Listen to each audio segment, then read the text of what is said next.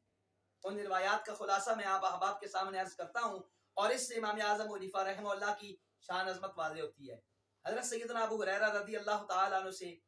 ایک روایت منقول ہے، قال رسول اللہ صلی اللہ علیہ وسلم لو کان العلم بالثریا لتناولہ رجال من ابناء فارس. حضور نے فرمایا اگر علم ثریا ستارے کی بلندی کو پہنچ جائے تو فارس کے لڑکوں میں سے ایک شخص ہوگا، ایک مرد ہوگا، اس علم کو حاصل کر لے گا. دوسری حدیث پاک جو حضرت قیس بن سعد بن عبادہ رضی اللہ عنہ سے منقول ہے، آپ فرماتے ہیں کہ رسول کریم صلی اللہ علیہ وسلم نے ارشاد فرمایا لو کان العلم معلقا بالثریا لتناولہ قوم من ابناء فارس. اور جو صحیح مسلم شریف کی حدیث پاک ہے اس کے الفاظ یہاں پر نقل کرتے ہوئے امام سیوطی فرماتے ہیں لو کان العلم عند الثریا لذهب به رجل من ابناء فارس حتى يتناولہ. فرماتے ہیں کہ اگر ایمان ثریا ستارے کی بلندی تک پہنچ جائے تو فارس کے مردوں میں سے ایک مرد جائے گا اور ایمان کو وہاں سے حاصل کر لے گا. اب اس حدیث پاک میں ان تمام روایات کے اندر یہ چیز بیان کی گئی کہ اگر علم ثریا ستارے تک پہنچ جائے، اگر ایمان ثریا ستارے تک پہنچ جائے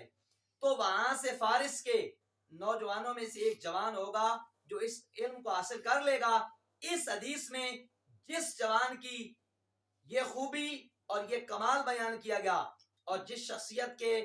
فضیلت کو اس حدیث میں اجاگر کیا گیا کہ جس نے علم کو ثریا ستارے کی بلندیوں سے حاصل کیا، اس ہستی کا نام امام اعظم ابو حنیفہ رحمہ اللہ ہے.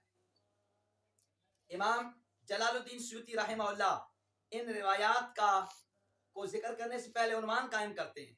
فرماتے ہیں ذکر و تبشیر النبی صلی اللہ علیہ وسلم بھی. فرماتے ہیں نبی پاک صلی اللہ علیہ وسلم نے ان کے متعلق بشارت خوشخبری سنائی. فرماتے ہیں قول قد بشر صلی اللہ علیہ وسلم بالامام ابی حنیفہ فی الحدیث الذی. فرماتے ہیں کہ نبی پاک علیہ السلام نے امام ابو حنیفہ کے متعلق حدیث میں خوشخبری سنائی. آگے آپ نے یہی روایت نقل کر، اور اس روایت کے آخر میں آپ فرماتے ہیں فَهَذَا أَصْلٌ صَحِيحٌ يُعْتَمَدُ عَلَيْهِ فِي الْبَشَارَةِ وَالْفَضِيلَةِ. فرماتے ہیں اس میں صحیح اور قابل اعتماد بات ہے، اس میں امام اعظم ابو حنیفہ کے متعلق بشارت بھی سنائی گئی ہے اور آپ کی فضیلت بھی بیان کی گئی ہے. اور یہاں پر عقود الجمان کے اندر امام محمد بن یوسف صالحی دمشقی رحمہ اللہ آپ نے اسی بات کا ذکر کیا، اور ان روایات کا ذکر کرنے کے بعد فرمایا کہ ان احادیث کا مصداق امام اعظم ابو حنیفہ ہیں. اور امام محمد بن یوسف صالحی اپنی کتاب عقود الجمان کے صفحہ نمبر 47 میں ان روایات کو ذکر کرنے کے بعد فرماتے ہیں وفیہ معجزۃ ظاہرۃ للنبی صلی اللہ علیہ وآلہ وسلم حیث اخبر بما سیقع، فرماتے ہیں کہ اس میں تو نبی پاک صلی اللہ علیہ وسلم کا ایک واضح معجزہ ہے کہ نبی پاک صلی اللہ علیہ وسلم نے ایک عرصہ طویل عرصہ پہلے یہ بتا دیا تھا کہ فارس کا ایک جوان ہوگا اور علم اگر ثریا ستارے کی بلندی تک پہنچ جائے وہ اس کو حاصل کر لے گا. حضور علیہ السلام نے جیسے ارشاد فرمایا تھا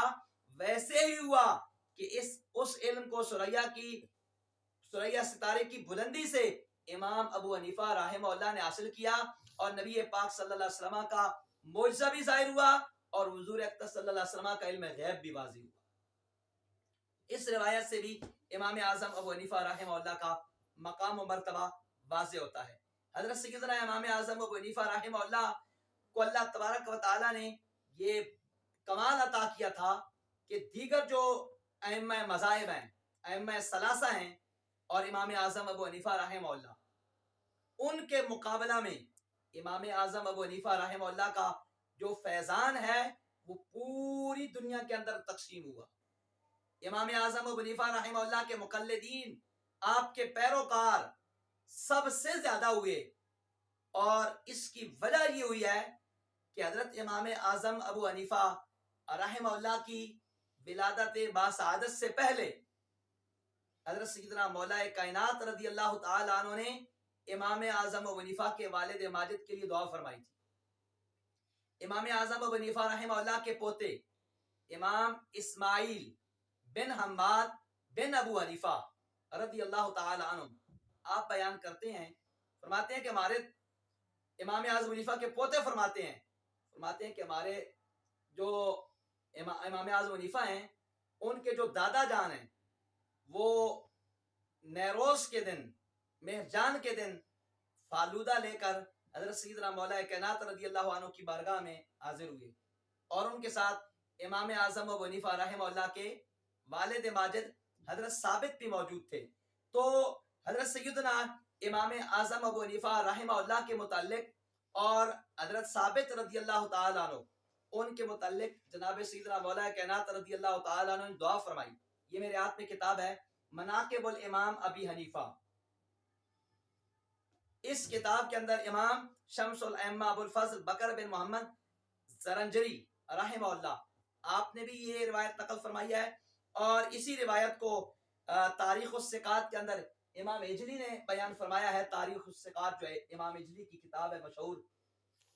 اس کے اندر آپ نے صفحہ نمبر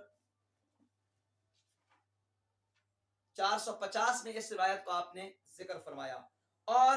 تاریخ خبیث کے اندر بھی اس روایت کو امام محمد بن حسین دیار بکری رحمہ اللہ نے بھی نقل فرمایا کہ حضرت سیدنا مولا کائنات رضی اللہ عنہ نے حضرت ثابت رضی اللہ عنہ کے دعا فرمائی. فرماتے ہیں فدعا لہو علی رضی اللہ تعالی عنہ بالبرکت فیہ وفی ذریتی، حضرت ثابت کے لیے اور ان کے اولاد کے لیے حضرت مولا کائنات جناب سیدنا حضرت علی المرتضی رضی اللہ تعالی عنہ نے دعا فرمائی کہ اللہ تبارک و تعالی ثابت کو بھی برکت عطا فرما اور اس کی ذریت اور اولاد میں بھی مولا برکت عطا فرما. تو حضرت امام اسماعیل بن حماد فرماتے ہیں کہ حضرت مولا کائنات کی جو دعا آپ نے فرمائی تھی حضرت ثابت کے لیے وہ ان کے حق میں اور امام ابو حنیفہ رحمہ اللہ کے حق میں مقبول ہوئی ہے. اس وجہ سے آپ کا جو فیضان ہے علم کا، فقہ کا، حدیث کا، وہ پوری دنیا میں تقسیم ہوا. اور امام اعظم ابو حنیفہ رحمہ اللہ خود فرماتے ہیں، یہ میرے ہاتھ پہ کتاب ہے تاریخ الخمیس، سیرت کی مشہور اور معروف کتاب ہے. اس کتاب کی یہ تیسری جلد ہے اور تیسری جلد میں امام محمد بن حسین دیار بکری رحمہ اللہ نے جہاں پر امام اعظم ابو حنیفہ رحمہ اللہ کا ذکر کیا ہے اسی مقام پر حضرت مولا کائنات کی اس دعا کا ذکر کیا اور فرماتے ہیں کہ وکان ابو حنیفہ یقول، امام ابو حنیفہ رحمہ اللہ فرمایا کرتے تھے انا فی برکت دعوت صدرت من علی بن ابی طالب، فرماتے ہیں کہ میں تو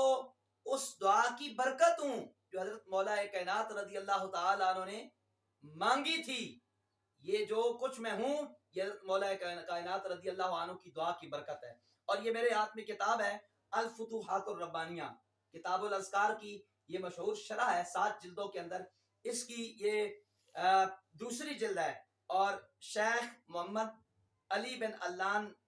بکری صدیقی شافعی رحمہ اللہ، آپ نے بھی اسی دعا کا تذکرہ کیا اور فرماتے ہیں کہ یہ دعا اللہ تبارک و تعالیٰ نے امام اعظم ابو حنیفہ رحمہ اللہ کے حق میں حضرت مولا کائنات کی دعا قبول فرمائی۔ فرماتے ہیں کہ وَنَحْنُ نَرْجُو اللَّهَ أَن يَكُونَ ذَلِكَ قَدْ اسْتُجِيبَ فِينَا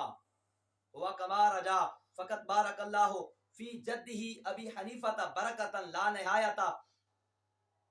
فرماتے ہیں کہ اس کی کوئی انتہا نہیں ہے، اور اللہ تبارک و تعالی نے حضرت سیدنا مولا کائنات رضی اللہ تعالی عنہ کی دعا کو شرف قبولیت عطا فرمایا۔ امام اعظم ابو حنیفہ رحمہ اللہ کے فضائل اور آپ کا ورع، آپ کا زہد و تقوی، آپ کی پارسائی بے مثال اور بے نظیر ہے۔ محدثین کرام نے اور امام اعظم ابو حنیفہ رحمہ اللہ کے حالات زندگی لکھنے والے علماء نے اس بات کا تذکرہ کیا ہے کہ امام اعظم ابو حنیفہ رحمہ اللہ نے عشاء کے وضو سے 45 سال فجر کی نماز ادا فرمائی ہے۔ یہ امام اعظم ابو حنیفہ رحمہ اللہ کی خوبی ہے، آپ کا کمال ہے۔ اور اس بات کا بھی تذکرہ محدثین نے کیا ہے کہ امام اعظم ابو حنیفہ رحمہ اللہ کا جس حجرہ میں وصال ہوا، یعنی جس حجرہ میں آپ رہائش پذیر تھے، 7000 مرتبہ آپ نے قرآن مجید ختم کیا۔ بلکہ آپ کی زندگی کا یہ معمول رہا ہے کہ امام اعظم ابو حنیفہ رحمہ اللہ رمضان شریف کے مہینہ میں ہر روز دن کو بھی اور رات کو بھی ایک قرآن پاک ختم کیا کرتے تھے۔ یعنی رمضان شریف کے مہینے میں 60 قرآن مجید ختم کیا کرتے تھے اور ایک نماز تراویح میں ختم کیا کرتے تھے۔ قرآن مجید کے ساتھ اس قدر پیار اور اس قدر محبت تھی اور قرآن مجید کے ساتھ اس قدر لگاؤ تھا کہ کثرت تلاوت آپ کا وتیرہ تھا اور آپ کا معمول تھا۔ حتیٰ کہ محدثین نے الخیرات الخسان کے اندر امام ابن حجر مکی نے بھی اس بات کا ذکر کیا اور دیگر علماء نے اس بات کا تذکرہ کیا ہے کہ جب آپ آخری دفعہ حج بیت اللہ کی سعادت حاصل کرنے کے لیے تشریف لے گئے تو آپ نے آخری دفعہ اور 55 بار امام اعظم ابو حنیفہ رحمہ اللہ نے 55 بار پیدل حج کیا، کوفہ سے چل کر آپ حرم مکہ میں تشریف لے گئے۔ اور یہ امام اعظم ابو حنیفہ رحمہ اللہ کا بہت بڑا کمال ہے اور بہت بڑی خوبی ہے۔ فرماتے ہیں کہ جب آخری دفعہ آپ حج بیت اللہ کی سعادت حاصل کرنے کے لیے گئے تو آپ بیت اللہ شریف کے حجرہ شریف میں داخل ہوئے اور داخل ہو کر فقرا نصف القرآن قائما علی رجل ثم نصفہ الآخر علی الاخرى۔ فرماتے ہیں کہ آپ نے آدھا قرآن مجید ایک پاؤں پر کھڑے ہو کر تلاوت کی اور دوسرے پاؤں پر کھڑے ہو کر دوسرے آدھے قرآن پاک کی تلاوت کی، اور آپ نے عرض کیا یا رب عرفتک حق معرفتک وما عبدتک حق العبادت۔ الہ العالمین، ابو حنیفہ نے نہ تو تیری معرفت کا حق ادا کیا ہے، ابو حنیفہ نے نہ ہی تیری عبادت کا حق ادا کیا ہے جیسے تیری شایان شان تھا۔ تو امام ابن حجر فرماتے ہیں دیگر محدثین نے اس بات کا ذکر کیا، فرماتے ہیں فنودیا من زاویۃ البیت، بیت اللہ شریف کے گوشوں میں سے ایک گوشے سے آواز آئی عرفتا فاحسنتا، ابو حنیفہ تو نے معرفت بھی حاصل کر لی اور تو نے اچھی معرفت حاصل کی، واخلصت الخدمت، اور تو نے خدمت بھی اچھی کی، غفرنا لکا ولمن کان علی مذہبک الی قیام الساعہ۔ عاطف غیبی سے آواز آئی ابو حنیفہ جاؤ ہم نے تمہیں بھی بخش دیا ہے اور قیامت تک جو تیرے مذہب کا پیروکار ہوگا، جو تیرا مقلد ہوگا، ہم اس کی بھی بخشش کر دیں گے۔ یہ امام اعظم ابو حنیفہ رحمہ اللہ کا کمال ہے اور آپ کی خوبی ہے۔ حضرت امام اعظم ابو حنیفہ رحمہ اللہ کی انہی خوبیوں اور انہی کمالات کی وجہ سے جلیل القدر محدثین امام اعظم ابو حنیفہ رحمہ اللہ کی تعریفیں کیا کرتے تھے اور آپ کے کمالات کو بیان کیا کرتے تھے۔ حضرت امام اعظم ابو حنیفہ رحمہ اللہ کے متعلق جناب سیدنا حضرت امام شافعی رحمہ اللہ کا ارشاد گرامی ہے، یہ مناقب الامام ابی حنیفہ کے اندر صفحہ نمبر 161، امام شافعی رحمہ اللہ فرماتے ہیں کلہم عیال علی ابی حنیفہ فی الفقہ، فرماتے ہیں فقہ کے اندر جتنے بھی لوگ ہیں تمام کے تمام لوگ فقہ کے اندر امام اعظم ابو حنیفہ رحمہ اللہ کے محتاج ہیں۔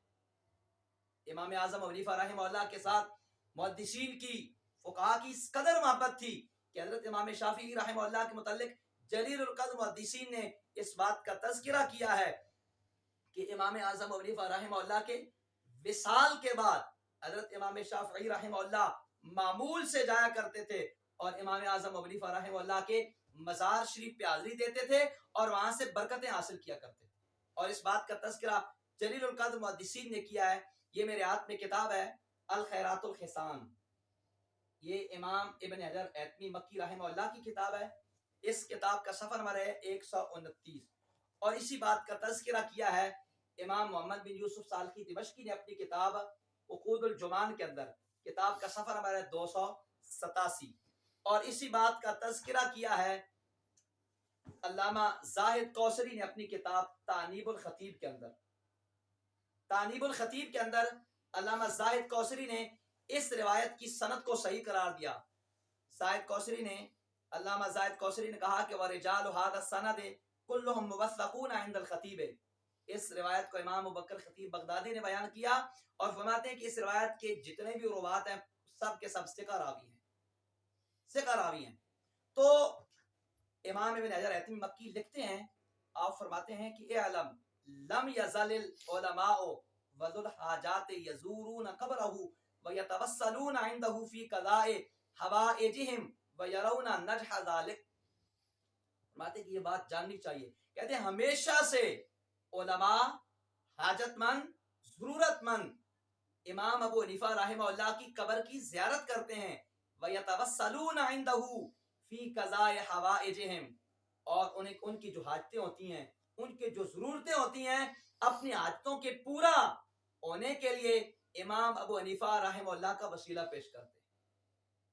اور جس وقت امام ابو حنیفہ رحمہ اللہ کا وہ وسیلہ پیش کرتے ہیں تو وہ امام ابو حنیفہ کے وسیلہ سے اپنی حاجات میں وہ کامیاب ہو جاتے ہیں۔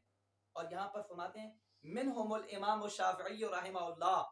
لما کان ببغداد، فرماتے ہیں کہ امام شافعی رحمہ اللہ جب بغداد شریف میں تھے فإنه جاء عنہ، امام ابو حنیفہ رحمہ اللہ کے مزار شریف پر آتے اور فرمایا کرتے تھے انی لاتبرک بابی حنیفہ، فرماتے ہیں کہ میں امام ابو حنیفہ رحمہ اللہ سے برکت حاصل کرتا ہوں، ان کا وسیلہ پیش کرتا ہوں، وَأَجِيءُ إِلَىٰ قَبْرِهِ، اور فرماتے ہیں میں ان کی قبر کے پاس آتا ہوں، فَإِذَا عُرِضَتْ لِي حَاجَةٌ، فرماتے ہیں جب مجھے کوئی حاجت اور ضرورت پیش آتی، کوئی مشکل پیش آ جاتی، فرماتے ہیں صلیت الرکعتین، فرماتے ہیں میں امام ابو حنیفہ کی قبر کے پاس 2 رکعتیں پڑھتا، وجئت إِلَىٰ قَبْرِهِ، قبر کے پاس ہی مسجد میں 2 رکعتیں پڑھی اور ان کی قبر شریف پر آیا، وَسَأَلْتُ اللَّهَ عِنْدَهُ فَتُقْضَىٰ سَرِيعًا، فرماتے ہیں کہ میں امام ابو حنیفہ رحمہ اللہ کے پاس آ کر، ان کے مزار شریف پر آ کر اللہ سے سوال کرتا ہوں، لیکن یعنی وسیلہ امام ابو حنیفہ کا پیش کرتا ہوں، اللہ تبارک و تعالی میری حاجت کو پورا فرما دیتا ہے۔ یہ ہیں امام اعظم ابو حنیفہ رحمہ اللہ کہ جن کا یہ مقام و مرتبہ ہے، اللہ تبارک و تعالی نے ان کو یہ عظمت اور شان عطا فرمائی ہے کہ جو ان کے مزار شریف پر آتا ہے اور ان کا وسیلہ پیش کرتا ہے، اللہ تبارک و تعالی ان کی دعاؤں کو شرف قبولیت عطا فرماتا ہے۔ ناظرین کرام، ان روایات سے اور ان تصریحات سے جناب سیدنا حضرت امام اعظم ابو حنیفہ رحمہ اللہ کا مقام و مرتبہ واضح ہو جاتا ہے کہ امام اعظم ابو حنیفہ رحمہ اللہ کو اللہ رب العزت نے بہت اونچا مقام و مرتبہ عطا فرمایا تھا، اور جو لوگ جناب سیدنا حضرت امام اعظم ابو حنیفہ رحمہ اللہ سے معاذ اللہ بغض و عداوت رکھتے ہیں، دشمنی رکھتے ہیں، انہیں چاہیے اپنی آخرت کو برباد نہ کریں، امام اعظم ابو حنیفہ رحمہ اللہ سے پیار محبت کریں، ان کے ساتھ عقیدت رکھیں، کیونکہ امام اعظم ابو حنیفہ رحمہ اللہ کے ساتھ پیار محبت کرنے کو علماء نے، محدثین نے سنی ہونے کی نشانی قرار دیا، اور جو شخص امام اعظم ابو حنیفہ رحمہ اللہ سے بغض اور عداوت رکھتا ہے اس کے بدعتی اور بد مذہب ہونا اسے قرار دیا ہے، جس طرح کے علماء نے فرمایا ہے کہ جو شخص امام اہل سنت مجدد دین و ملت الشاہ امام احمد رضا خان فاضل بریلوی رحمہ اللہ سے محبت کرتا ہے، ان سے عقیدت اور پیار رکھتا ہے، یہ اس کے سنی ہونے کی نشانی ہے، اور جس شخص کے دل میں امام احمد رضا کا بغض اور عداوت ہوتا ہے یہ اس کے بد عقیدہ اور بد مذہب ہونے کی علامت اور نشانی ہے۔ یوں ہی امام اعظم ابو حنیفہ رحمہ اللہ کے متعلق امام ابو الفضل بکر بن محمد زرنجری رحمہ اللہ، آپ کی کتاب ہے مناقب الامام ابی حنیفہ، کتاب کا صفحہ نمبر ہے 160، آپ نے یہ روایت نقل فرمائی ہے امام شیخ الحرم امام عبدالعزیز بن ابی رواد رضی اللہ تعالی عنہ، آپ کا وصال اقدس ہوا ہے 159 ہجری کو۔ یہ امام عبدالعزیز بن ابی رواد کا ارشاد گرامی ہے اور امام اعظم ابو حنیفہ رحمہ اللہ کے ساتھ محبت کرنے کے حوالہ سے ہے، اور اسی روایت کو امام محمد بن یوسف صالحی دمشقی رحمہ اللہ نے اپنی کتاب کے صفحہ نمبر 147 میں بیان کیا، اور اسی روایت کو الخیرات الخسان کے اندر امام ابن حجر حتمی مکی رحمۃ اللہ تعالی علیہ نے صفحہ نمبر 71 کے اندر بیان فرمایا، صفحہ نمبر 71 کے اندر بھی آپ نے اسی روایت کو بیان کیا۔ اور میں یہاں الخیرات الخسان سے اس روایت کو آپ احباب کے سامنے پڑھ رہا ہوں کہ امام اعظم ابو حنیفہ رحمہ اللہ سے محبت کرنا کس قدر ضروری ہے اور ان کی محبت سنی ہونے کی علامت اور نشانی ہے۔ فرماتے ہیں وقال الحافظ عبدالعزیز بن ابی رواد، فرماتے ہیں کہ حافظ عبدالعزیز بن ابی رواد رضی اللہ تعالی عنہ فرماتے ہیں من احب ابا حنیفہ فهو سنی، جو شخص امام ابو حنیفہ سے محبت کرے وہ سنی ہے، ومن ابغضہ فهو مبتدع، فرماتے ہیں جو ان سے بغض رکھتا ہے وہ بدعتی ہے، بد مذہب ہے، بد عقیدہ ہے۔ اور پھر آگے فرماتے ہیں وفی روایت، ایک روایت میں یہ ہے بیننا و بین الناس ابو حنیفہ، فرماتے ہیں ہمارے اور لوگوں کے درمیان امام ابو حنیفہ معیار ہیں، فمن احبہ و تولاہ علمنا انہ من اہل السنت، جو امام ابو حنیفہ سے محبت کرتا ہے، جو ان سے دوستی رکھتا ہے، ہم جان لیتے ہیں کہ وہ سنی ہے، وہ اہل سنت و جماعت سے ہے۔ ومن ابغضہ علمنا انہ من اہل البدعۃ، اور فرماتے ہیں کہ جو شخص امام ابو حنیفہ رحمہ اللہ سے بغض اور عداوت رکھتا ہے، فرماتے ہیں کہ ہم جان لیتے ہیں، ہم سمجھ جاتے ہیں کہ یہ بد عقیدہ ہے، بد مذہب ہے۔ تو ہم اللہ تبارک و تعالی جل شانہ کی بارگاہ میں دعا کرتے ہیں کہ رب تبارک و تعالی ہمیں جناب سیدنا حضرت امام اعظم ابو حنیفہ رحمہ اللہ سے صحیح معنی میں عقیدت اور محبت رکھنے کی توفیق عطا فرمائے، اور ان کی غلامی کے اندر اللہ ہمیں زندہ رکھے، اور ان کی غلامی کے اندر اللہ تبارک و تعالی ہمارا حشر فرمائے۔